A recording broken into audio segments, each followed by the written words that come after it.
Good afternoon. Welcome to the brand spanking new news and talk show yet to be appropriately named. I'm Janelle Irwin, former host of The Last Call, and this is my first show in the new time slot. I'm so happy to be here reunited with the beautiful and talented Maria Oliver, who's manning the controls and the phones.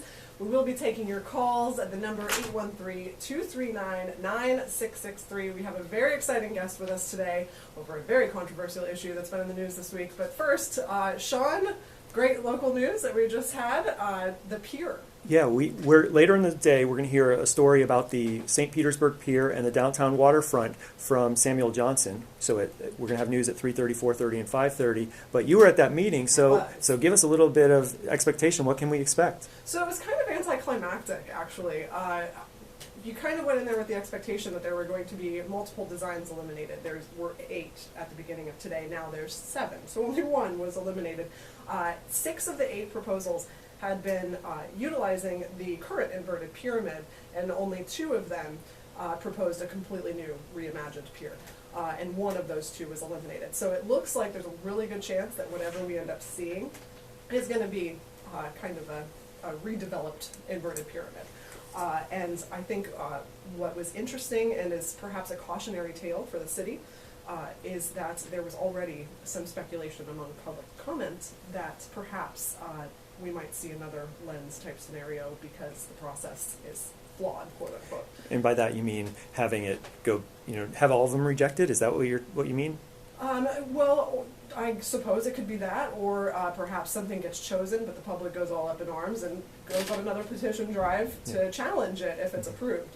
And I think that's always been the biggest fear in being careful. Mayor Kreisman's been extremely careful in selecting an advisory committee to ensure that that doesn't happen again. And the fact that there's people who are raising the specter that maybe it could is a little frightening.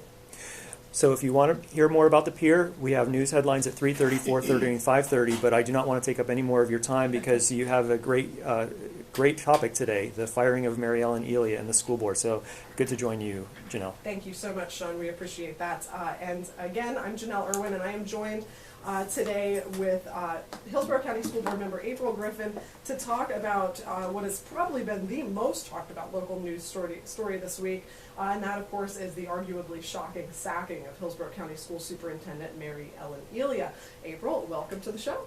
Thank you for having me. Of course. I don't want to spend too much time on the background here because, the news has been out since Tuesday night. But in a nutshell, April, talk to me about how we got to a place where one of 4 finalists for National Superintendent of the Year gets fired. Well, luckily, the cone of silence has been lifted by my attorney. So, because I called him yesterday morning and I said, I've got to be able to talk about some of the rationale. Because the agenda item that was on was for without cause. And I have to explain that real quick. There are 3 ways that contract could have been terminated. 1, the superintendent could have terminated it, and we would have had a big payout. 2, the board could terminate without cause, and there would be a big payout. And then 3, we could terminate for cause, and we could risk having the superintendent file litigation and possibly win. I was pushing for cause, and the attorney, because of the way the contract is written, did not feel that it could be defended. And the reason why is because usually contracts say cause or just cause or good cause. Hers says good and just cause, and that, the way I've been describing it to people, is essentially cause on steroids. So we're in the position where we had to go for the termination without cause, and that put us in a position where the attorney put us in a cone of silence and said you cannot talk about your reasons because it could be seen as trying to fire her for cause.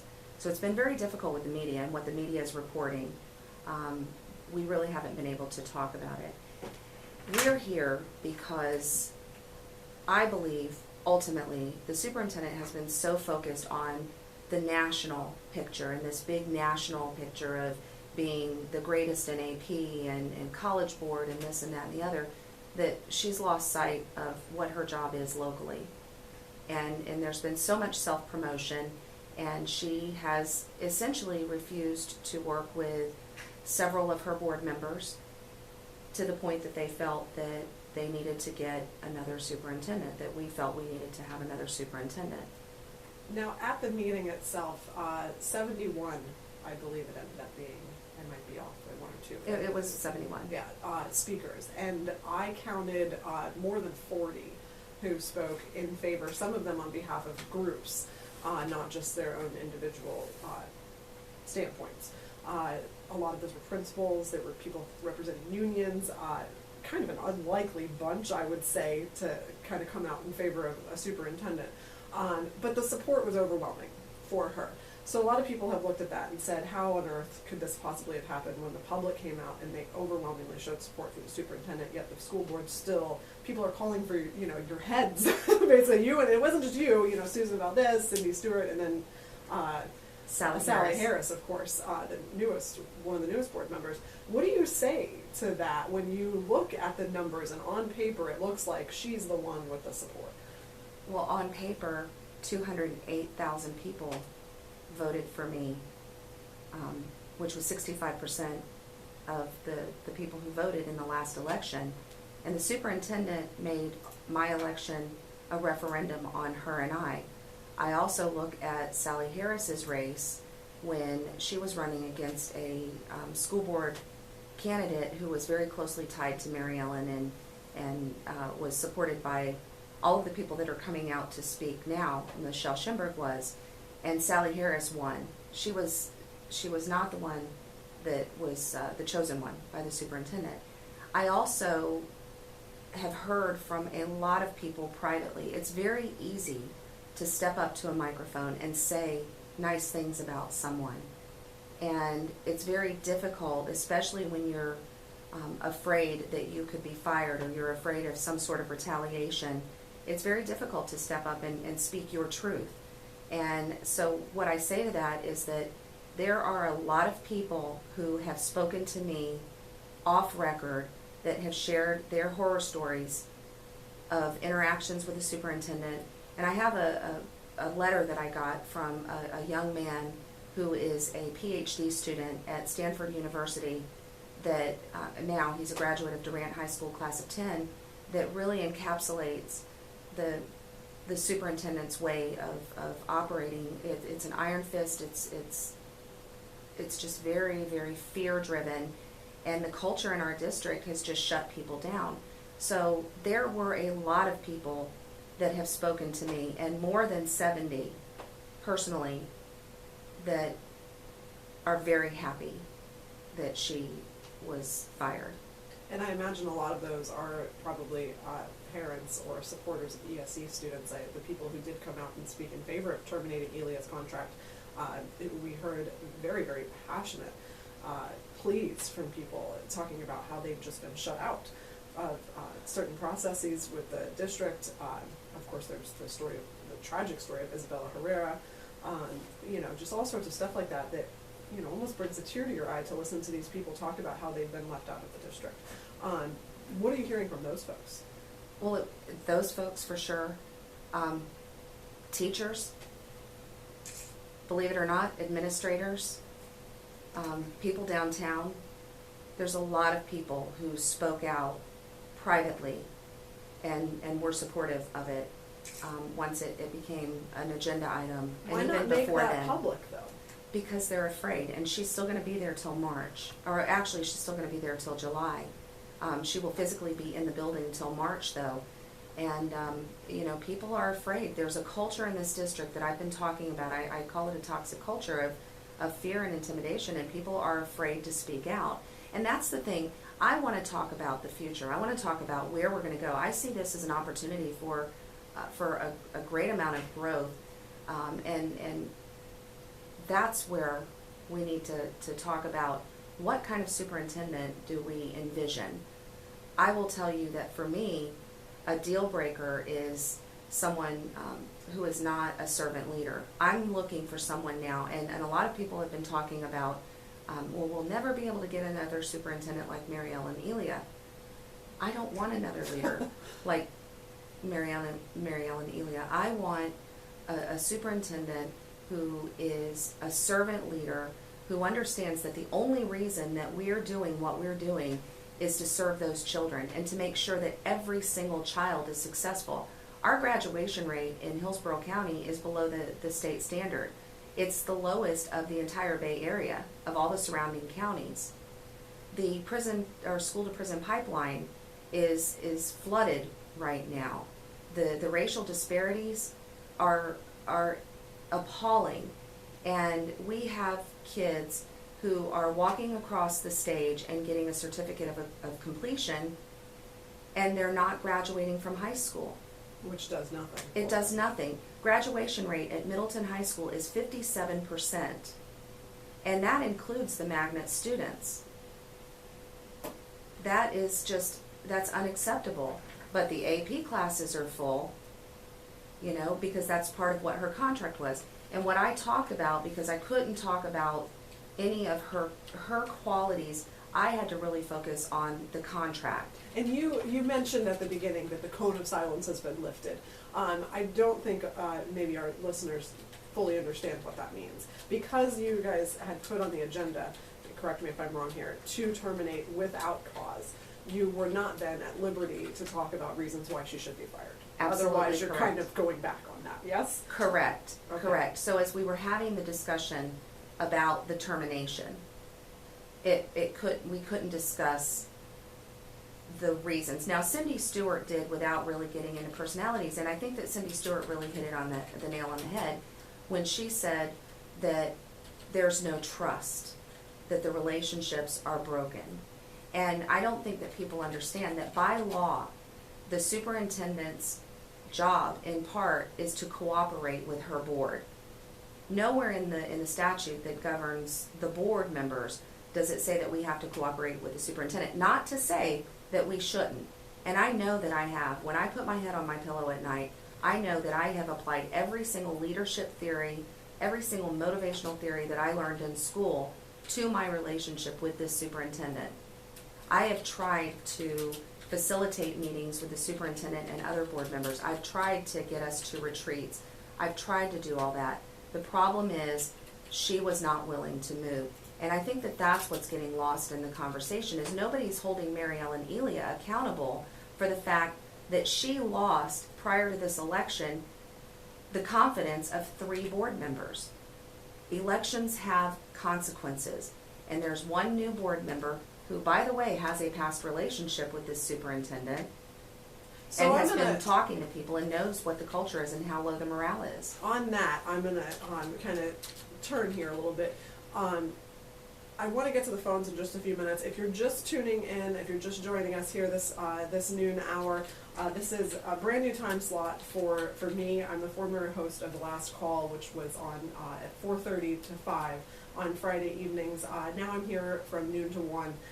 We're joined by April Griffin. She's a Hillsborough County School Board member, kind of at the helm of the controversy surrounding the firing of Hillsborough County School Superintendent Mary Ellen Elia, which has just been a huge issue evolving this week. If you would like to get in on this conversation, perhaps you have questions for our guests or just general comments, the number to call is 813-239-9663. We can also take your text at 813-433-0885, or you can email us if that's easier for you at dj@wmnf.org. April, you mentioned Melissa Snively is who it is that you were referring to. And you said there was some previous relationship there. Sally Harris, actually. Oh, Sally Harris. Yes. Okay. Well, scratch that then. But nevertheless, there's been a lot of kind of back and forth between supporters of terminating Elia's contract and those who wanted to keep her on board. You've been called vindictive. People have said there's a personal agenda there. What do you say to those people? And then also, I want you to talk a little bit about something that you said very briefly during the meeting, that those people who were making those calls, saying that it was a personal agenda and what have you, were actually being kind of sexist. You know, oh, you girls, you're being silly. Can't we all just get along? And you pointed out that had it been a board full of men, it wouldn't have been that way. And some people may agree with that, some people may disagree, but it was interesting that you brought it up. So kind of those two things, talk to me a little bit about that. Well, let me go to the second part Okay. first. business is business. And I do not believe that in corporate America, if someone had an executive director, if a board had an executive director that was dismissive, that would be insubordinate on a regular basis, that it would be tolerated. And if we were men, people would not be telling us to play nice in the sandbox, would not be using comments like this is a cat fight. I am trying to move this district forward. I am a professional. I was elected by the people to do my job and oversee this district. And it's been turned into this conversation about pettiness and personal and this and that and the other. And, you know, we've seen these fights with the Port Authority and the airport, and there were some controversy surrounding the executive director there, and they fired some people and got a new executive director in there, and the airport's doing better than it ever has. But you didn't hear the kind of comments that are being made now during that conversation. But is it personal? No, it's not personal, it's business. It's absolutely business. So on the business token, $1.1 million, that's a ton of money, and that, of course, is what a lot of people are so up in arms about, is the price tag that comes along with getting rid of this contract. You have said that it gives you heartburn to think about paying out this much money, but at the same time, you've also pointed out that it's not the end of the world. Explain why not. Her contract, she gets $429,000 a year. Her salary is $288,000. She gets her bonus, which is about $16,000 now, which, by the way, has dropped by half, which means that she's not performing at the same level she was a couple of years ago. She receives a payment into two different retirement funds. She gets 21.14% put into FRS by the taxpayers, and she has another deferred retirement plan that is 15%. And that's more than $100,000 a year. That's more than $100,000 a year. Then there is her life insurance policy. She's got two different life insurance policies, a term life policy that we're paying for and another policy. And then she's got a health insurance plan that is one that she chose. And when you add all of that up, it comes up to $429,000 a year. The Florida legislature is capping out payouts and pay for superintendents. They created a law in 2011, and based on that, based on the lessons that we learned from this contract, there will not be another contract like this ever again. And also caps severance at 20 weeks. Correct. She's getting 2 years. Correct. And so that the legislature fixed that problem, although I believe that even if the legislature hadn't have done that, I would not even consider a contract like this one as we move forward. But I've done the math, and we will recoup the payout in 4 years with the next superintendent. I've also found some other areas where we can recoup some savings. The superintendent has really pushed some of her agendas when she had her solid 4 that would not ever question anything that she did. And there's one thing that just recently passed, and it's not even law enforcement, armed guards in every single elementary school. And the school board very wisely had the superintendent break that into into 3 parts and 3 phases. In the first phase, we've already implemented. The second 2 phases are yet to be implemented, and the second and third phase equal $3.2 million that we've budgeted. Well, the second phase we've budgeted. If we were to postpone that second phase by 1 year, we'd save $1.6 million, and that's her payout right there. Plus $500,000. Correct. Yeah. So, but I also think that, and I'm considering it a wash because we're going to have to pay a firm to do a national search too. So there's going to be some cost in the future for finding the new superintendent. But there are a lot of ways that we can look at saving money. And at the end of the day, when someone is not doing their job, what is the cost? When kids are dying, what is the cost?